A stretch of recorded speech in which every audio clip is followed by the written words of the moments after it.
Well, welcome to Get to Know Your Candidate, and this is for the Marshfield School Board. Thanks so much for joining me. I'm Tom Laux with the Communications Department for the City of Marshfield, and we're getting a chance to hear from all 7 candidates. And today I have Karen Ott with me. Hi. Hi, Tom. Yeah, thanks so much for coming. I appreciate it. Thank you for having me. You bet. And this is for the primary that's going to happen on the 20th of February. It's coming up quick. Coming up very quick, yes. yes. So we want to get that information out to the voters so when they get to the polls or even do absentee, which is coming up, well, they know where and what to vote for, or who to vote for, I should say. But we want to know about you. So tell me and our viewers about yourself. Well, I was born and raised in Marshfield, so I'm a hometown girl. I appreciate all that this community has given me throughout the years. Growing up, my brothers and I were the kids who were swimming at Half Coast Swimming Pool and enjoying all that the Marshfield Park and Rec Department had to offer. We took swimming lessons in the summer, I played softball, my brothers played baseball. Marshfield was a great place in which to grow up. We truly appreciate all that this community did to support us. That's really important. And then, you're part of the community. You're right. You're born here. Right. I went to Emmanuel Lutheran Elementary, grades K through 8, and then and loved that opportunity as well. It gave me a good foundation in my life. I went on to, at the 9th grade level, Marshfield Junior High, it was at the time. A whole new world was open to me there. I loved it. I loved going to school there. Was able to take German and band and art and, of course, all of the other classes that go with it too, but had wonderful teachers. I remember all of them, and that first experience at the high school level was a good one for me. I enjoyed sports, played basketball and softball, and continued that into Marshfield High School. And, my parents had, from a young age, taken my brothers and I to football games and concerts and plays, and so introduced us at a young age to the programs at the high school, and we couldn't wait to become Marshfield Tigers. And so just a great experience, and one I'm very grateful for having had. Well, that's probably why it led you to be a teacher. Yes. And you were a teacher here in the Marshfield School District, is Yes. that correct? Yes. What did you teach? I taught English. Okay. I taught high school, middle school, both. So my certification, 7 through 12. Well, that's a hard subject. It's not easy. Everybody needs strong communication skills, Yes. so it was good. Yeah. Well, let's get right into a few of the questions, and we'll start right off. Sure. Why are you running for school board? My parents taught me at a very young age that I have a voice, and to use that voice, I should get involved. They didn't just tell me that, though. They led by example. My mom was on the PTO and on the school board when my brothers and I were students at Emmanuel. My dad served the town of Cameron for 37 years, long time. Mm-hmm. And I learned that it is important to get involved. I feel it's my responsibility. I've gained insights over the years from being a lifelong resident here, knowing the people, and in the schools as well. And I feel that I have something to give. Is this your first time running for school board? Yes. Okay. I'm recently retired, so Yep. I understand it to be a pretty demanding role. Right. And so I'm fortunate now to feel like I have the time. Okay, well, that sounds good. Let's talk about any particular issue that might motivate you to serve on this Board of Education. I don't really, there's not just any one particular motivation for me. I desire to maintain the level of excellence in our schools that Marshfield's always had. So no, there's not just one issue. I know there are many issues and challenges, but I can't say for one, no. All right. Let's talk about some of those organizations out there and activities. Now, you're part of the community. You've lived here your whole life. are you involved in some outside activities that would help you in this position if elected? Sure. My involvement has changed over the years, but as a kid, I was in 4-H and learned so much from having been involved with 4-H and, taking things to the fair, learned to cook and bake and sew, and so that was a great start. My husband and I had our children involved in 4-H as well, so being a part of that setting, the fair, we loved it every year. Always enjoyed the exhibits that the children, present. As far as other community activities, Dairy Fest was always on the calendar for us. My children were involved in sidewalk art, and we always participated in the picnic in the park, and the parade was a highlight for us. Our kids marched in the band, and we always look forward to that. Are they graduated now? Oh, yes. Okay. They're adults. Oh, okay. but fond memories of that, the Dairy Fest growing up, and we still participate. We still attend as many of the events as we can. And I'm taking this way back, but it does show, I guess, who I am and have been in the community. When my children were in school at Nasonville Elementary, I was part of the PTO there, and they're a very active PTO group. My children were there when we did a number of fundraising events to build the playground. And we actually, my husband and I and many other parents erected that playground out there. Now they've added to it, but it was an expensive venture and one that many parents came together to help support. Now, as a grandma, I try to support the PTO out there still when they have their Boogie Bash, donating baked goods and any other donations. Okay. So your kids went there because you were on the PTO in Nasonville, right? At Nasonville Elementary, yes. Is that the town of Cameron area too? No, town of Lincoln. Town of Lincoln, okay. Yes. I'm not from originally here, so I'm trying to think where that all is. Yes. So, as you said, your dad, Southwest. Town of Cameron. Yeah, my dad, town of Cameron, okay. Southeast. Southeast, yeah. Okay. All right. Well, yeah, you definitely involved and people know you out there as well. And in the town of Lincoln, my husband was a volunteer fireman for 30 years, so as to support him, we were involved in their fundraising events, their breakfast.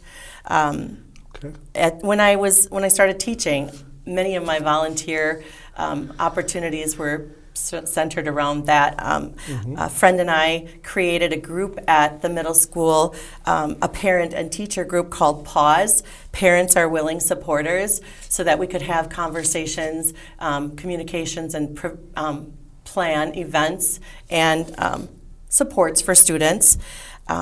I've been involved with the Marshfield Area Community Foundation. I was a reader for scholarships that they provide. I've been a part of a course called Teacher Link to the Community, an excellent opportunity organized.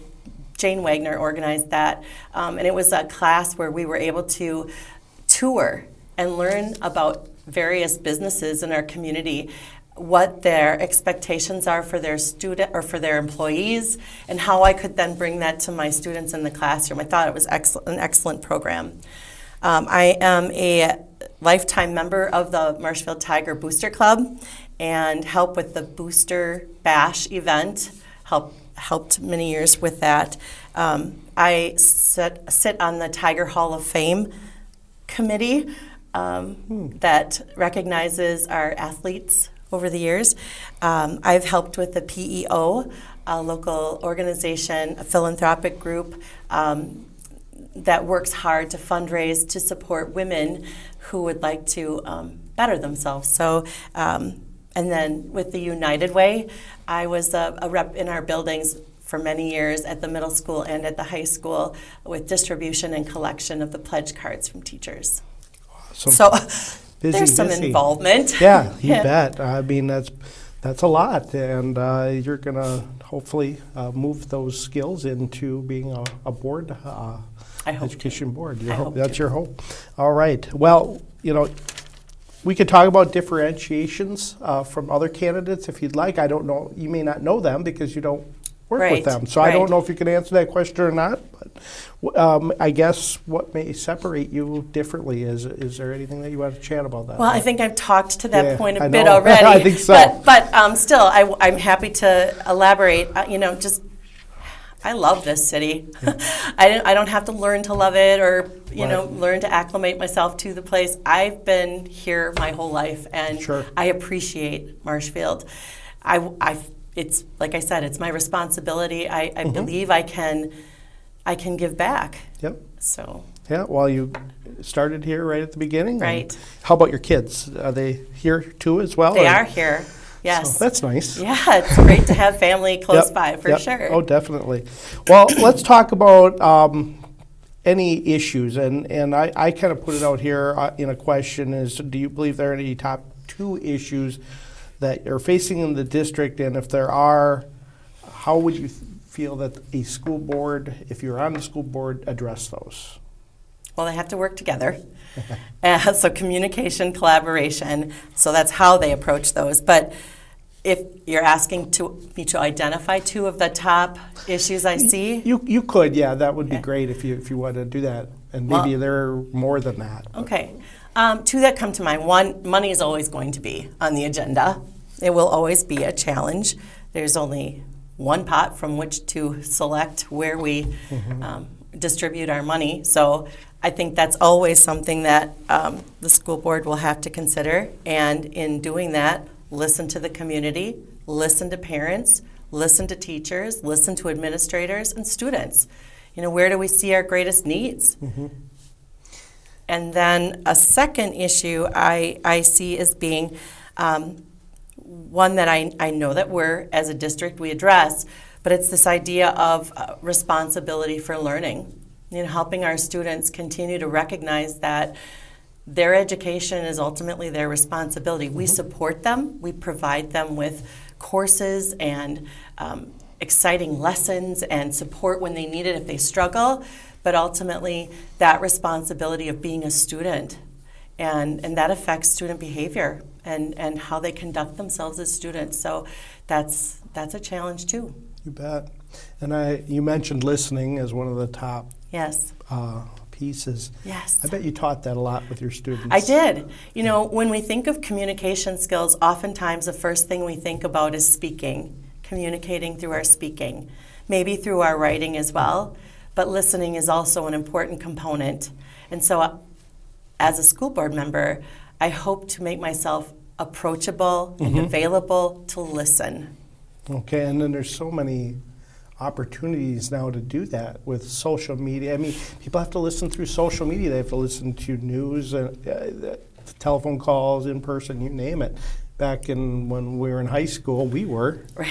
It really wasn't, it was different, but you still had to listen. Right. So, those are good points. So. Right. Thank you. All right, let's move on to any endorsements. I always put that on here. Just curious if people wanted to know that, or donations and how you might handle this, or are you just kind of doing this on your own? And I have a group of people, a team. It's amazing to me. I'm humbled by the number of people in our community who have, offered their help for my campaign. And as far as endorsements from any groups, I'm not aware of any endorsements from groups. I do know that we have received endorsements from individuals. We have a Venmo account set up and an opportunity for people to write checks. Both of those, the details for those means for donating are posted on my Facebook page. I'm going to say I'm not much of a Facebook user myself, though I'm aware it is a significant way to communicate.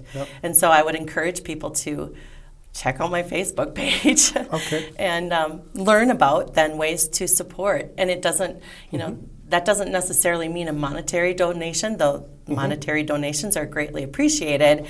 People can help in the way of distribution and collection of yard signs.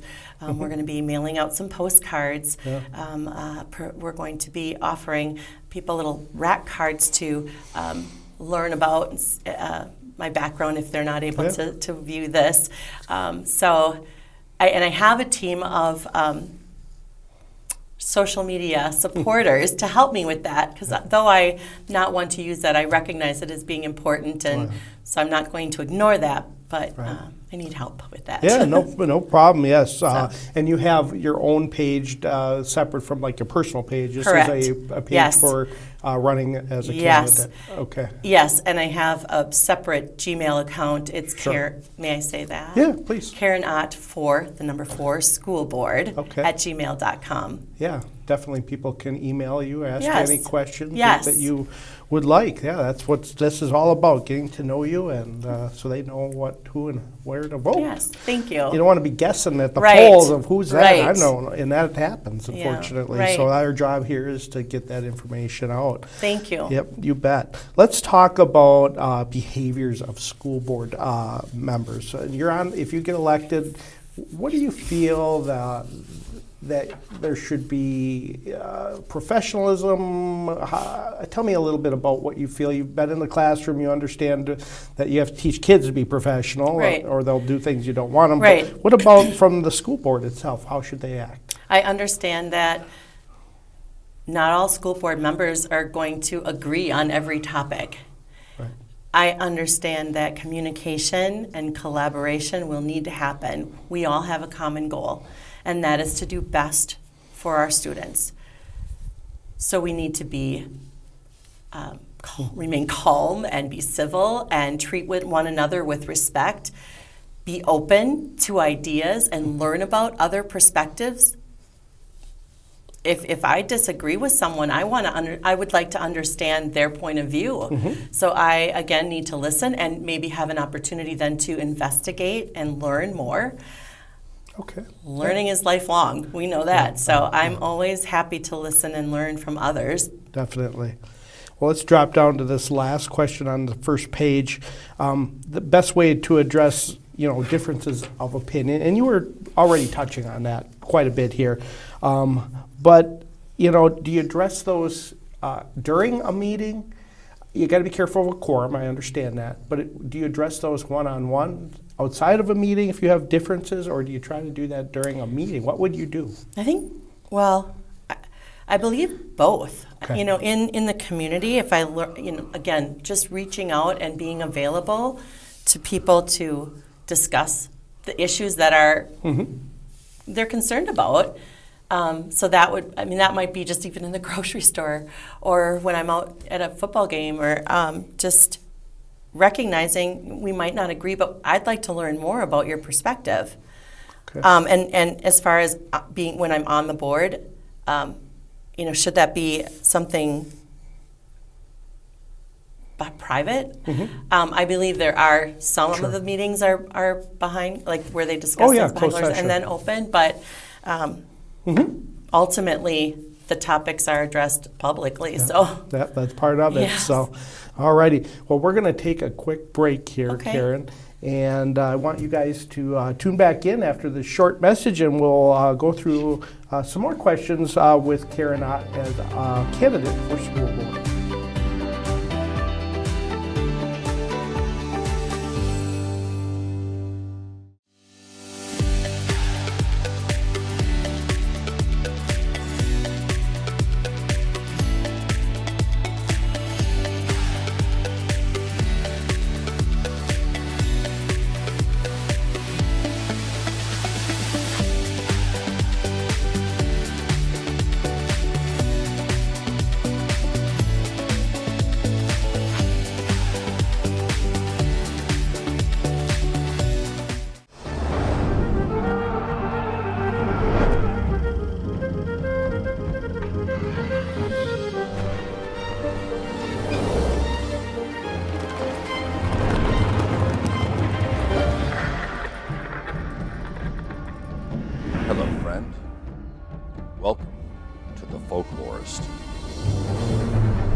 welcome back to our program here with Karen Ott. Thanks for joining us, and we're in our second part of the program.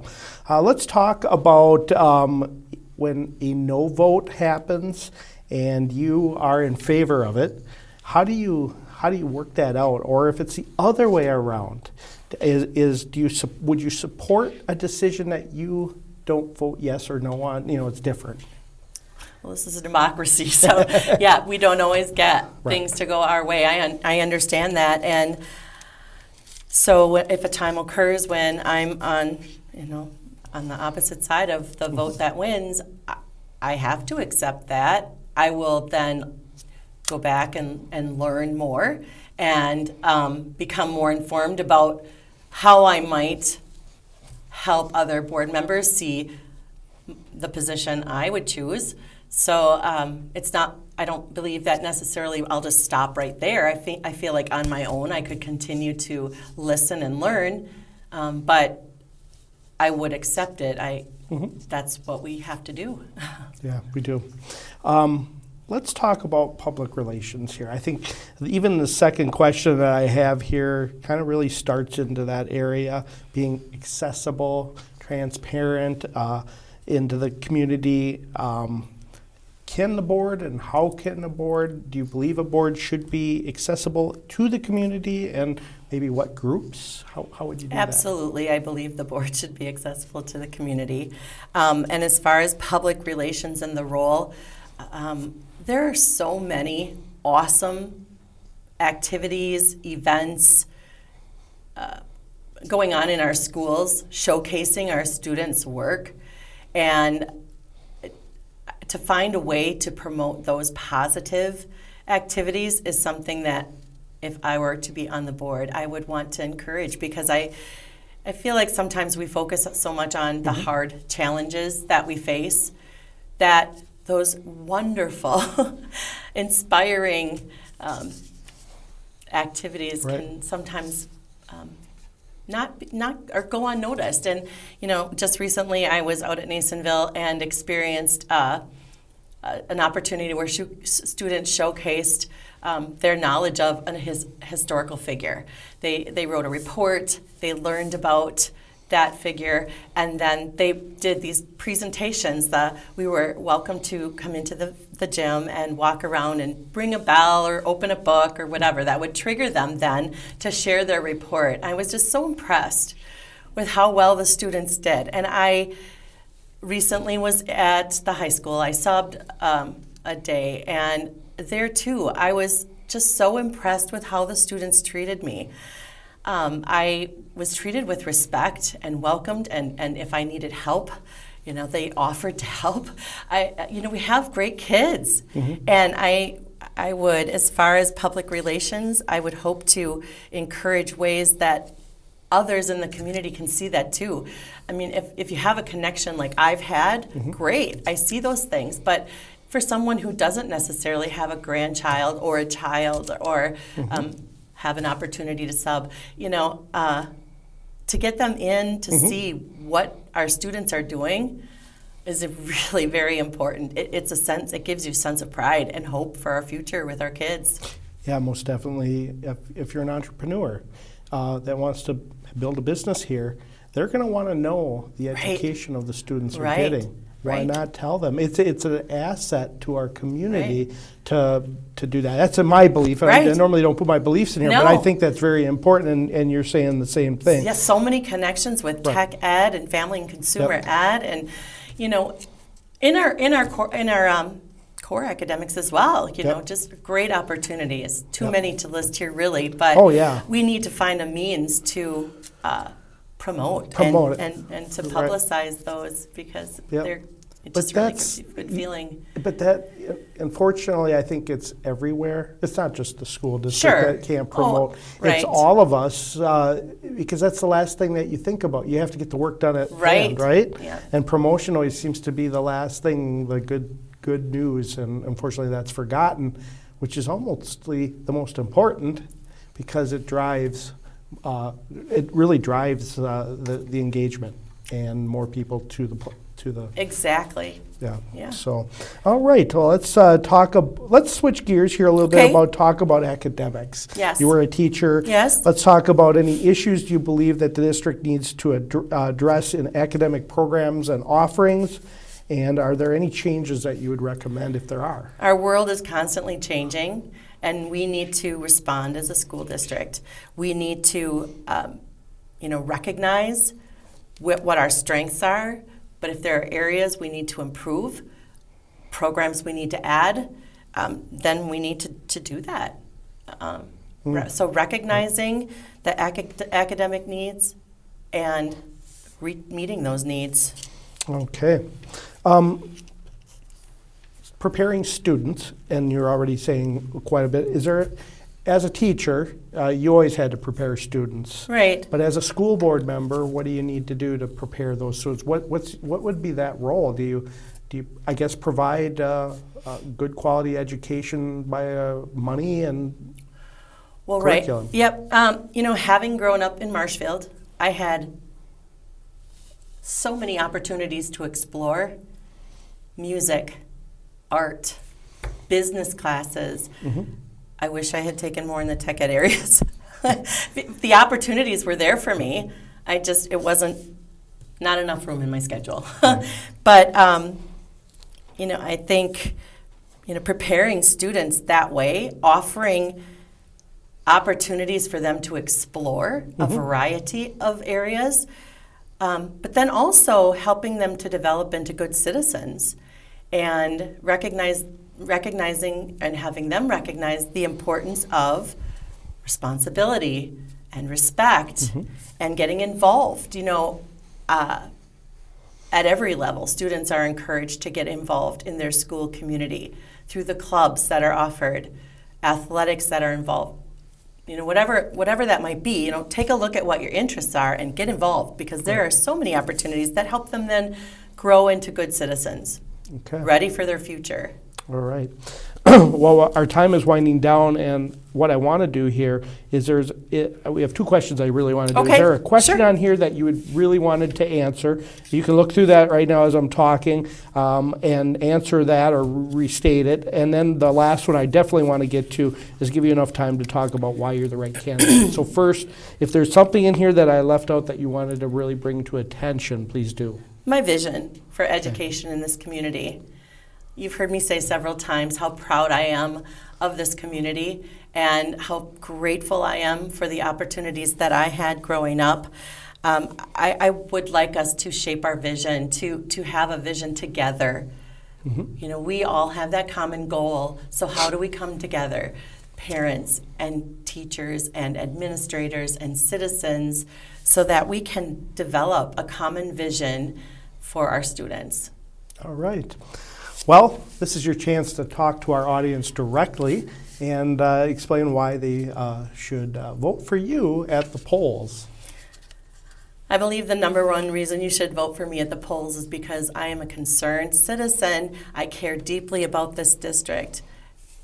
Being my hometown, I feel like I know the people here. You know me, and I believe that I have something to offer this district. Allow me to offer this district my insights and my time. Vote for Karen Ott.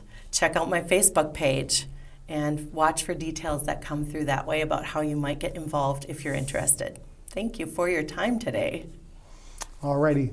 Well, thank you so much for coming, Karen. We're out of time, and I want to appreciate our audience watching and get to know your candidate, which is coming up throughout this month of February and maybe part of January that we'll have. But remember, February 20th is the voting day. Yes, get to the elections. Get out and vote. Get out and vote. All right, thanks for joining us. Thank you.